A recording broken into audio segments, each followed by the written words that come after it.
De entre las brumas del silencio blanco surgió el castillo, un castillo lleno de lágrimas pop.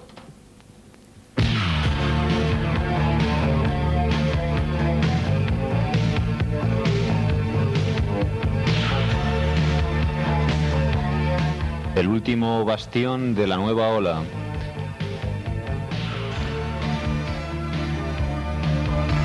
Lanzadera volante para los nuevos grupos. Donde la nostalgia y la vanguardia están unidas.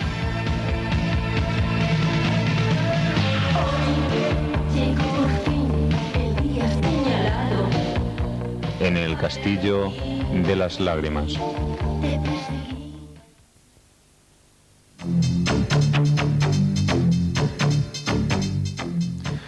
Cuando hoy por fin nos atrevemos a comentar la trayectoria más incomentable de la historia del pop. Aviador Dro, considerados pues de una forma histórica como el primer grupo surgido en España de punk científico, lo harían con el nombre de Ales y los Drugos en la segunda mitad de los años 70, sobre 1978. Poco después se producía una escisión que llevaría por un lado a la formación del grupo de música industrial Esplendor Geométrico y por la otra a nuestros grandes protagonistas, el Aviador Dro y sus obreros especializados. Quedaron dos veces finalistas del concurso Pop Rock en Villa de Madrid entre las temporadas 1979 y 1981. Como fruto de estos pequeños éxitos saldrían a la venta dos singles. El primero de ellos, su primer clásico además, La chica de Plexiglas, en 1980, y luego a continuación uno que tuvo pues un poquito menos de repercusión, La Visión, en 1981, y ambos con el sello Movieplay. Pero aquello era una ruina, no era forma de funcionar, y entonces iba a nacer la música independiente en España. E iban a hacer la música independiente en España de la mano de ellos, considerada como, junto a otras como Grabaciones Accidentales o Tres Cipreses, como la primera compañía independiente en nuestro país. Nacería Dro, Discos Radioactivos Organizados, que cobraba carta de naturaleza con el EP Nuclear Sí, que incluía dos canciones más, El Retorno de Godzilla y Varsovia en Llamas. Este primer EP del grupo llegaría a editarse con 4 portadas distintas, una de ellas, pues eso, coloreada a mano. El despegue del Aviador se hacía gracias a esa canción, Nuclear Sí, y así en el propio 1982 llegarían otras buenas sorpresas, como el maxi single Programa en Espiral, que traía otra de sus grandes canciones de entonces, Telepatía, o como su primer álbum, un disco irregular que aún así traía grandes temas coreados por todos. Era el disco Alas sobre el Mundo. 1983, según van pasando los años, la discografía del grupo se complica sobremanera. Inauguran esa temporada, la de 1983, con el maxi single Selector de Frecuencias, posiblemente su mayor éxito de cara al gran público, que era una canción extraída del LP, pero que en la cara B traía sorpresitas, una de las constantes en todas las aventuras de la banda. Más cosas. En 1983 sale también otro EP conmemorando la Feria del Coleccionismo de ese año, que se llama Pretérito Perfecto, disco pequeño que trae 3 canciones y en el cual se pueden pues escuchar cosas tan increíbles como el Aviador Dro haciendo un tema a medias con lo que había sido casi parte de su antesala, ¿no? El Esplendor Geométrico.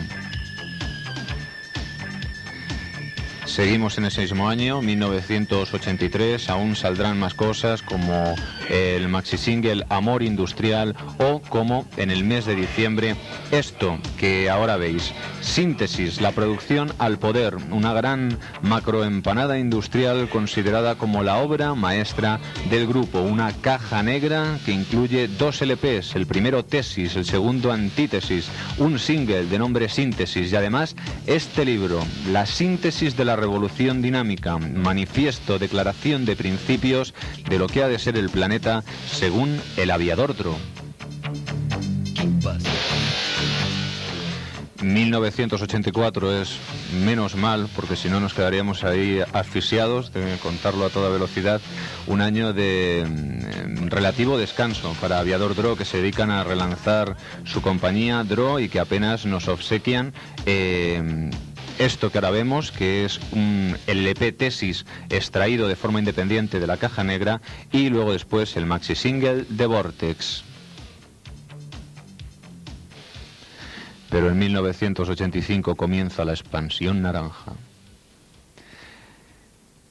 El LP Cromosomas Salvajes contó con 3 productores distintos y aunque mucha gente quiso ver en ello pues un movimiento comercial del grupo, ellos nos declaraban algunos años después que no, que se trataba de lo contrario, que no tenían dinero para pagar a un productor serio y tuvieron que hacerlo en 3 trozos con amigos. De Cromosomas Salvajes se extraerían, pues como piezas más importantes, 2 maxi singles, El color de tus ojos al bailar e Hipno Aéreo, que también aparecían pues en formato pequeñito.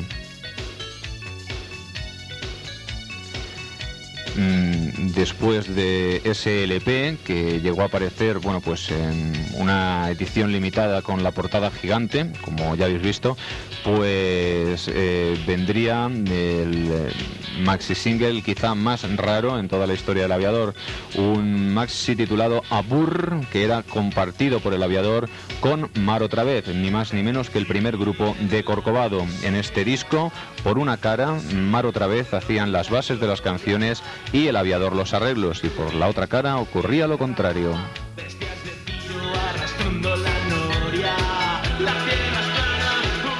Finales del 86, nuevo LP, Ciudadanos del Imperio, con el novio de la Barbie en la portada. En esta época ya comienza a haber serias disensiones interiores en el seno del grupo que les van a llevar a este trabajo bastante irregular según mucha gente, aunque particularmente se trata de uno de nuestros álbumes favoritos. Es quizá uno de los discos más oscuros del grupo, con canciones así de corte luminoso y lleno de misterio, como La Zona Fantasma, Ella caza de noche, El bar de Al.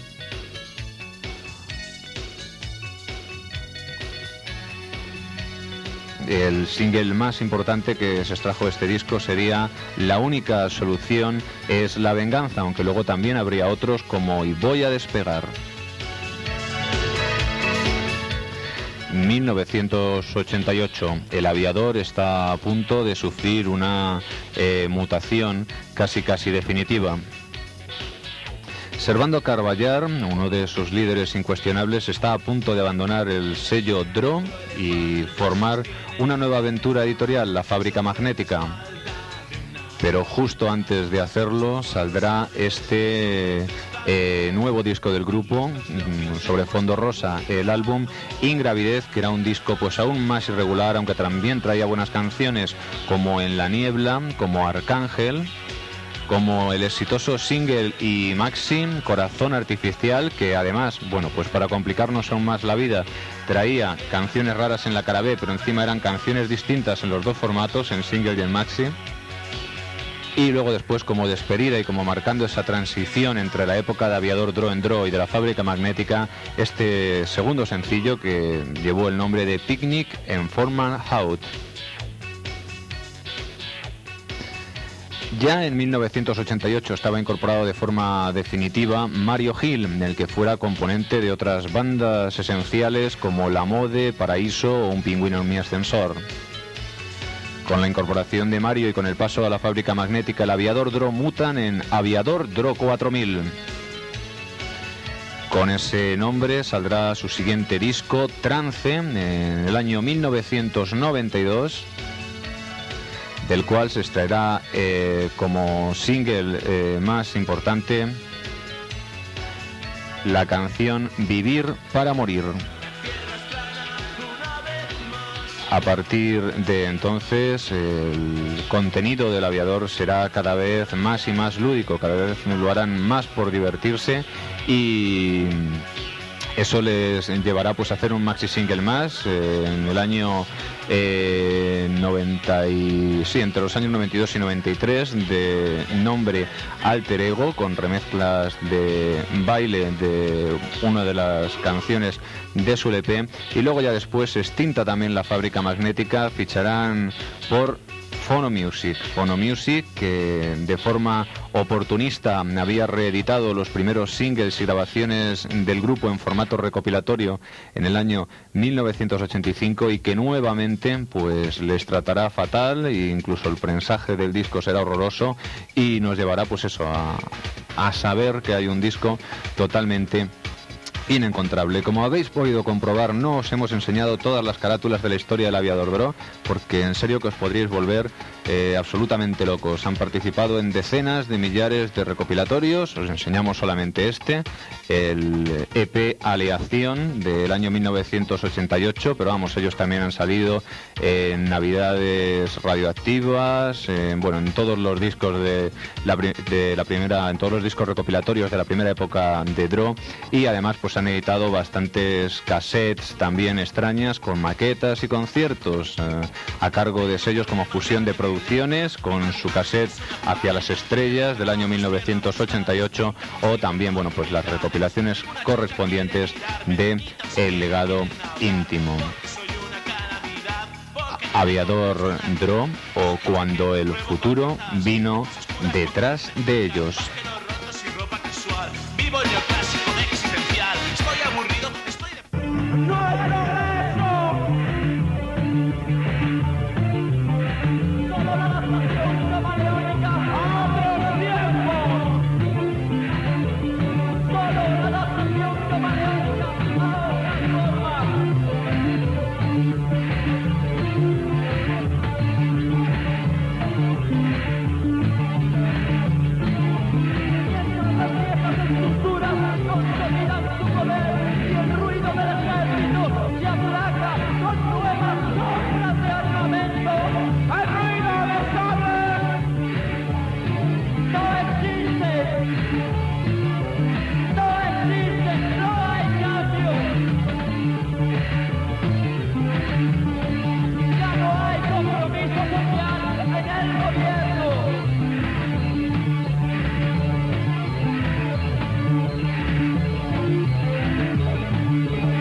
Esto está dedicado a los benefactores de Radio Popular, a los benefactores de Radio y Nada.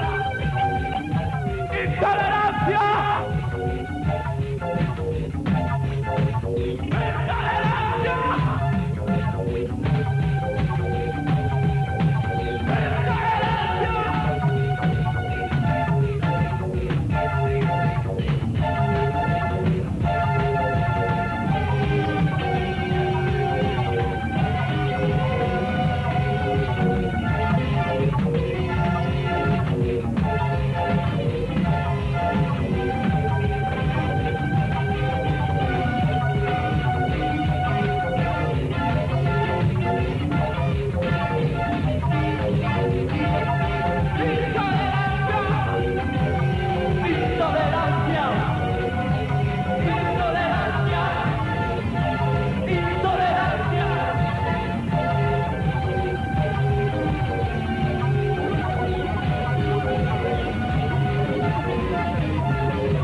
Esta es una consigna.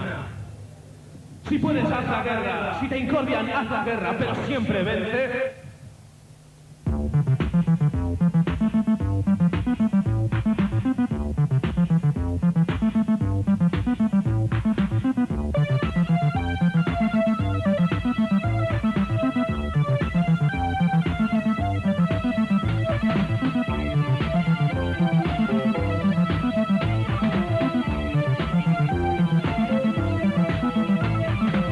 La alarma ha sonado y todos corren a su puesto.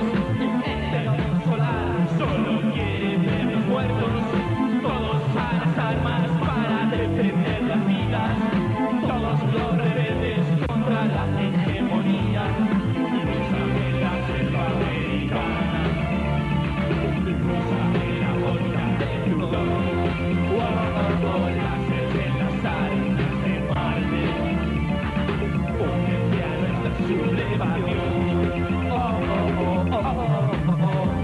¿Y tú? ¿Valdrá la guerra?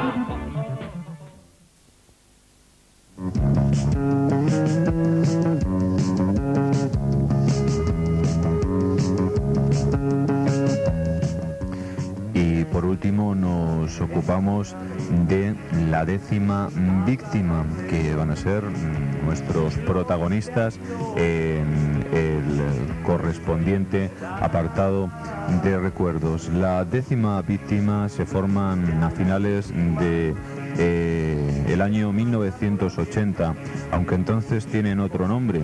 El nombre es Cláusula Tenebrosa y se trata de un proyecto maquetero formado inicialmente por dos hermanos suecos, Lars y Per Mertanen, que habían estado ya antes en uno de los grupos más emblemáticos de la nueva ola. En aquellos días el grupo Ella y los Neumáticos, en el que coincidieron, ahí es nada, con Eddie Clavo de Gabinete, con Cristina Rosenbinge y con Rodrigo de Lorenzo de Ciudad Jardín.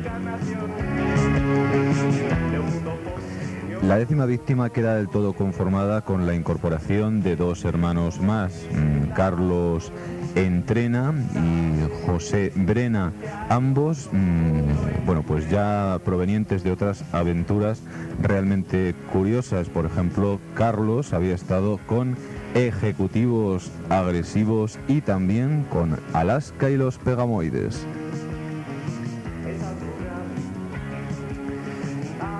Después de varias maquetas saldrá el primer disco del grupo, un EP con 3 temas, que fue además, bueno, pues un disco histórico al tratarse de ser de la referencia 001 del sello Gasa de Grabaciones Accidentales. En ese primer disco venían 3 canciones como eran El Vacío, decimos, La Razón de la Discordia y Sumido en la Depresión. A ese EP le seguirán, pues eso, un segundo que quizás sea el más aclamado de todos los discos de la 10ª. Ahí se incluye el primero de sus clásicos realmente importantes, la canción Tan Lejos, que es precisamente la que está sonando ahora de fondo, y también pues otros himnos como El Signo de la Cruz o la Sin Par Noviembre, una preciosidad absoluta que reúne en sí todas las características, todas las virtudes de 10ª víctima. Un grupo tildado de frío en su momento, que era comparado en el libro de Diego Silva, El pop español, con helados fantasmas que se subían al escenario y que, bueno, pues entablaban con el público una comunicación harto extraña. Influidos por grupos como Joy Division, fueron capaces de crear un lenguaje propio en muy poquito tiempo, lo que daría lugar a esta discografía que os estamos comentando, que fue pequeña en el tiempo, ya que la vida del grupo no fue muy larga, pero intensa, muy intensa y subyugante en cada uno de sus momentos. En ese año 1982, ya en la segunda mitad, saldrá el primer LP del grupo, que en principio no tenía título genérico, aunque luego después pues sería conocido por los fans como el disco de Detrás de la Mirada. Detrás de la Mirada sería el single extraído del álbum, incluía en la cara B el instrumental Hacia la Luz, que tampoco tenía demasiadas complicaciones, ya sí que venía en el LP, y quizá el único hándicap de este primer álbum de la 10ª era que costaba entender las letras que eran una preciosidad absoluta. Poca gente ha escrito también en nuestro idioma, en castellano. El año 1983 sería una buena temporada en cuanto a actuaciones aunque no iban a salir demasiadas cosas suyas. Apenas en la primavera, un maxi single con el título de Un lugar en el pasado, quizá la mejor canción del grupo.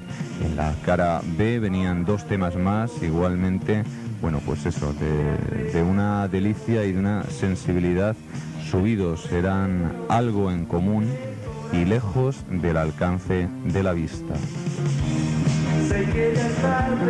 Aún habría una cosita más, un single extraído de Xemaxic, cuya cara A era la misma y que sin embargo, la cara B sí que nos traía esta vez un aliciente inédito, el tema Panorama Esperanzador.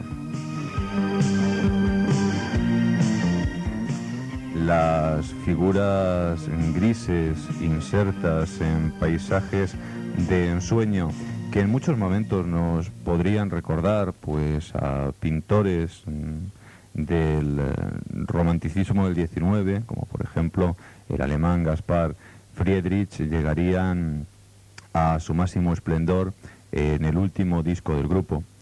La Décima Víctima se separaban en 1984, pero justo antes de hacerlo hacían esa despedida estelar con el mejor de todos los discos suyos, el más buscado, el disco en el que además ya la voz de Carlos se entendía de una forma perfecta.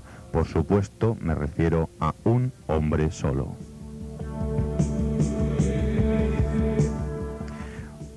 Un hombre solo que les veía, pues eso, ya desaparecer. Se extraería el correspondiente single precisamente con la canción que daba título y sin ninguna cosa rara en la cara B, aunque eso sí, era una de las mejores canciones del disco, es solo el comienzo.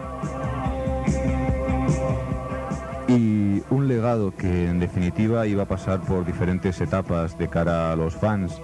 Durante mucho tiempo los críticos les odiaron, les menospreciaron y les trataron fatal, pero el tiempo, que es el dictador que siempre acaba por colocar a todo el mundo en su sitio,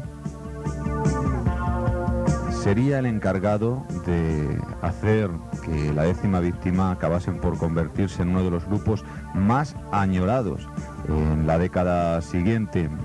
Grupos como Fangoria, como el Desván del Macho y, en fin, otros muchos han hecho versiones de canciones de ellos. También los mismísimos Family. Luego después, con la llegada de los compactos, se hizo la oportuna reedición de material de ellos en formato recopilatorio que incluía, no todo, porque todo no cabía, pero sí buena parte de sus mejores canciones. Fue un CD titulado Resumen, que salió a la venta en la segunda mitad del año 1994 y que contó además con 2 particularidades más que dicen muchísimo, lo dicen todo sobre esta banda esencial. La portada fue realizada por Javier Aramburu de Family y el prólogo de introducción al disco ni más ni menos que por Yvonne y Radkin de Le Mans. A mediados de los años 90, los discos de la Décima Víctima se pagan a cifras astronómicas, y eso cuando se encuentran. Y muchos de los que entonces dijeron odiarles hoy, pues eso, les recuerdan, me temo, con más que cariño.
rompe el invierno, de vueltas con el viento, la sensación de soledad.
Cuando ahora, y tal y como os prometíamos, vamos a ocuparnos de la trayectoria, o mejor dicho, de las trayectorias de la Mode y de Fernando Márquez.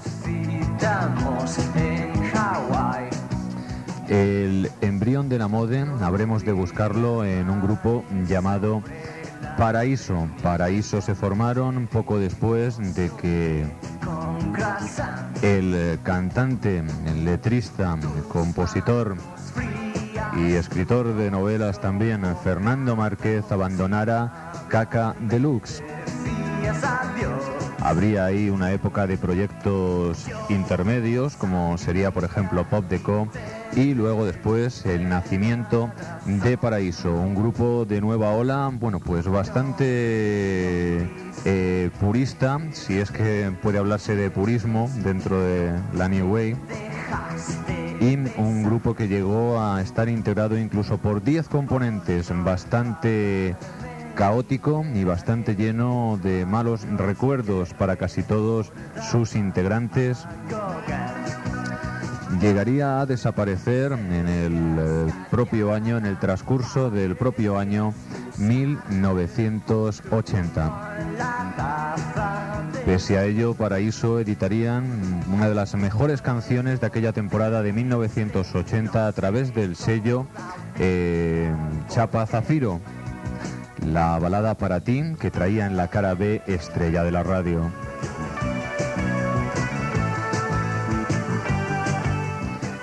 En 1981 comienza a gestarse la Mode y de hecho nace en la Mode. Se trata de un trío compuesto por Fernando Márquez, Antonio Zancajo y Mario Gil. Las variadísimas influencias de la Mode o de la mod, como se los llama también en aquellos días, son variopintas, pero quizá el grupo que más va a pesar en ellos en aquellos primeros instantes sea Roxy Music. Es por eso que en 1982 su primera canción de gran éxito dentro del circuito independiente pues hará alusión a este tema. Se titula Aquella canción de Roxy y es una de las canciones veraniegas de 1982. Se extrae en formato maxi a través del sello Nuevos Medios y rápidamente la gente siempre oportunista de Chapa Zafiro, con el inefable y desagradable y odioso Mariscal Romero al frente, pues se ocupará de sacar un maxi single compartido por Kaka Deluxe y por Paraíso, por aquello de a ver si vendemos algo con el tirón de esto. La estela de la Mode comienza a crecer y comienza a captar cada vez más y más seguidores. En 1983 son varias las publicaciones y los medios de comunicación que eligen El Eterno Femenino, el primer LP de la Mode, como el mejor de la temporada.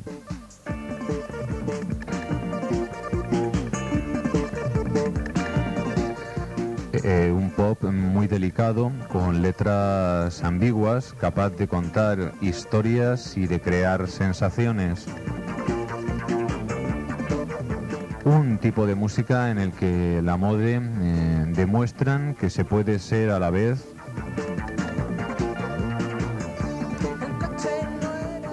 bueno, pues fresco y tecnófilo, podríamos decir. Se pueden amar las máquinas y crear eso, sensaciones dulces. Canciones como Aquella chica o como aquella canción de Roxy, que además está sonando ahora mismo de fondo, o como Cita en Hawái o Mi dulce Geisa, así lo demuestran. A finales de esa temporada, quizá la mejor de todas las que tuvieron la Mode a nivel comercial, saldrá un maxi single también muy bonito, de color amarillo, que trae algunas canciones nuevas como Intenciones y algunas ya conocidas como Negro y Amarillo. Cada día empiezan a estar mejor promocionados y empiezan a llegar a más gente. Quizá su obra maestra sea el segundo álbum. El disco 1984 se publica en 1984 con una portada preciosa, y en el mismo vendrá incluida pues quizá la canción más conocida a la postre de la historia de la banda. Una baladita nostálgica que llegará a sonar incluso en todas las cadenas comerciales del país con el nombre de En aquel fiesta. Por supuesto se extraerá en sencillo, incluyendo en la cara B la inédita Panorama.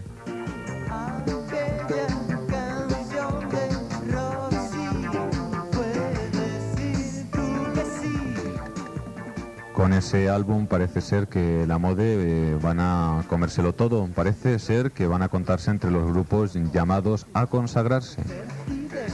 Pero no ocurre así. El motivo es una enfermedad de Fernando Márquez que lo retira de los escenarios. Las muchísimas galas que tenía el grupo a lo largo de aquellos meses llegaron a dejarle totalmente extenuado, y es por eso por lo que Fernando y la Mode van a separar sus caminos. En el mes de septiembre de aquel año del 84, esta decisión se hace oficial y se comunica a los medios. Se anuncia que van a salir casi simultáneamente 2 discos de la Mode. Uno de ellos será el último con Fernando y el otro será ya un disco con el nuevo cantante, Daniel Ballester. El primero que se edita, de forma pues bastante lógica también, es el maxi single Por amor al arte, que saldrá en los 2 formatos, single y maxi single, incluyendo en la cara B otra canción muy bonita de nombre Zowie Zowie. Apenas unas semanas después, bueno, pues aparecerá ya la nueva formación de la banda, bastante más tecno todavía, y con unas letras mucho más en ese sentido, hablando de una época sofisticada, no del todo real, pese a que en aquel momento, en 1985, el término posmodernidad estuviera en boca de todo el mundo. El mini LP correspondiente al inicio de esta nueva aventura ya sin Fernando llevará el título de Lejos del Paraíso, y será un disco que se editará con 2 portadas. La normal era algo así como un trabajo sobre la Gioconda de Leonardo da Vinci en clave futurista, y luego habrá una segunda que se editará en formato cassette de cara a los bares de carretera, que es esta que veis en pantalla. Bastante fea además, todo hay que decirlo. De ese mini LP, Lejos del Paraíso, se estrenarán 2 sencillos. Uno de ellos, El arte moderno, posiblemente la mejor de las canciones que venían en el disco. Y, bueno, pues el otro será el propio Lejos del Paraíso. A lo largo de 1985, y pese a la ausencia de Fernando, pues hay unos meses de optimismo en los que parece que la Mode van a serlo casi todo para nuestra música, incluso a nivel comercial. De cara al verano se extrae el maxi Las Fans, donde venía alguna otra buena canción como el último hit. Las Fans saldrá también en formato sencillo y en formato grande, en formato maxi para discotecas. A finales de año estalla la sorpresa. Ellos, Alice y Fernando, habían cambiado de sello de Nuevos Medios a Dro. Bien, pues vuelven a cambiar y se van a una multinacional. A finales de ese año del 85 se anuncia que saldrá La evolución de las costumbres para el sello Polygram.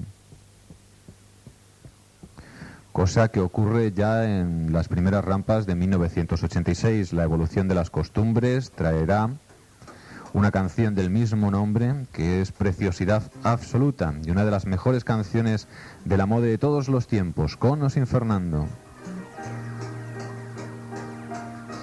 Pese a ello, el disco no funcionará tal y como muchos suponíamos que haría, y estos segundos, la Mode, esta segunda época del grupo, les llevará a la definitiva disolución.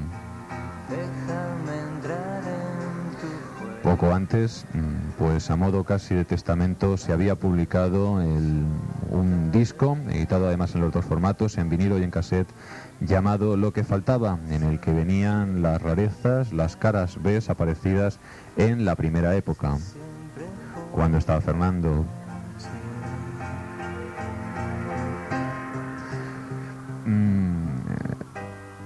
Que sepamos, bueno, pues Antonio Zancajos se dedicó luego a la publicidad.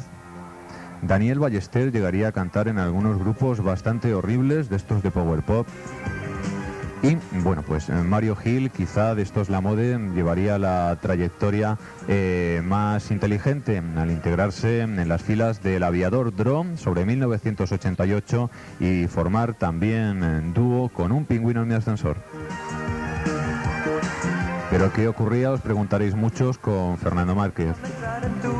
Pues tampoco se iba a estar del todo quieto. A la vez que la mode editaban La evolución de las costumbres, él resucitaba su proyecto Pop Deco y lo llevaba a buen término, un disco conceptual que nunca llegó a verse reflejado en directo y en el que Fernando, con el apoyo de Teo Cardalda, pues recién rebotado de golpes bajos, haría su exposición internacional de las costumbres, un disco precioso que se editó en 1986 con la vieja compañía de siempre suya, Nuevos Medios, y que aparecería también en formato maxi, trayendo en la cara B dos sorpresas, una versión de Bowie, Andy Warhol y una versión de Mecano, Solo soy una persona. Pop Deco, proyecto de los años 80-81 de Fernando, bueno, pues así, de modo póstumo, vería la luz, y la verdad es que los resultados pues fueron pletóricos, de lo mejorcito de la temporada. Poco después, Fernando Márquez intentaría montar una nueva banda, la iba a llamar Fernando Márquez y el proyecto Bronwyn. Su mejor fruto sería un mini LP publicado en la segunda mitad de 1987 con producción de Joe Borsani. De ese mini álbum titulado De otro modo se extraería el single De memoria, posiblemente el mejor tema de un disco que ya pecaba seriamente de irregular.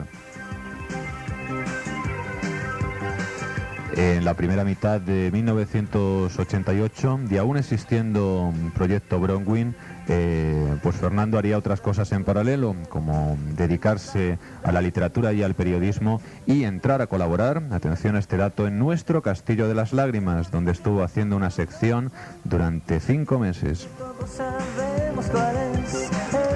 A partir de ahí, pues sobre todo debido a sus posicionamientos políticos, no siempre entendidos por la mayoría de sus fieles, pues se vería eclipsado y olvidado por casi todo el mundo. Al iniciarse la década de los 90, la gente empezaría a echarles de menos y así surgirían iniciativas promovidas por fans y empezarían, pues eso, a editarse cosas antiguas de todas las épocas, de todos sus proyectos y también grabaciones en directo, como por ejemplo estas 2 cintas del legado íntimo, una incluyendo material de Paraíso y Pop Deco y otra incluyendo todas las rarezas, todos los temas hasta entonces inencontrables de la mode, amén de una entrevista con el propio Fernando. Gracias a este tipo de iniciativas, digo, bueno, pues la gente de su compañía Nuevos Medios, al parecer bastante cegata en las temporadas anteriores, decidiría que por fin había llegado el momento de reeditar todo el material dentro de un compacto que se iba a llamar El Eterno Femenino 1984 y todas sus grabaciones con Fernando Márquez el Zurdo. Un título un poquito largo, pero bueno, pues en eso consistía un poco, en un compacto doble que traía todo lo que habían editado, pues hasta el momento en el que Fernando se marchó, incluyendo además pues las 4 canciones de Paraíso que habían salido en 1982, extraídas de las maquetas de aquel grupo Prelamod.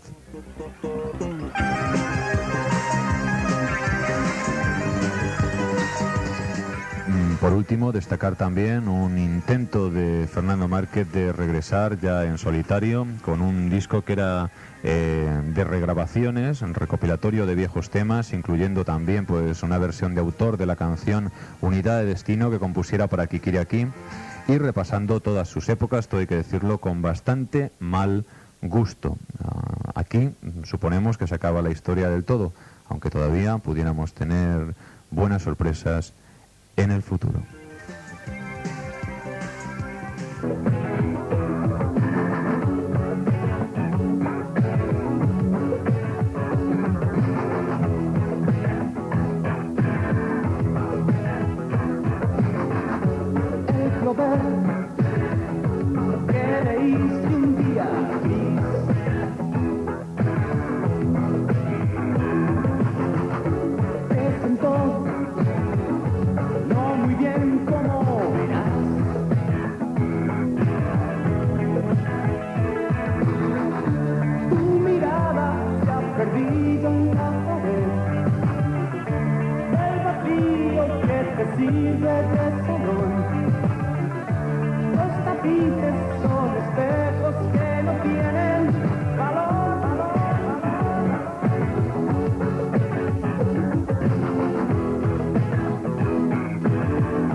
Ella es mi obsesión, ella es mi obsesión.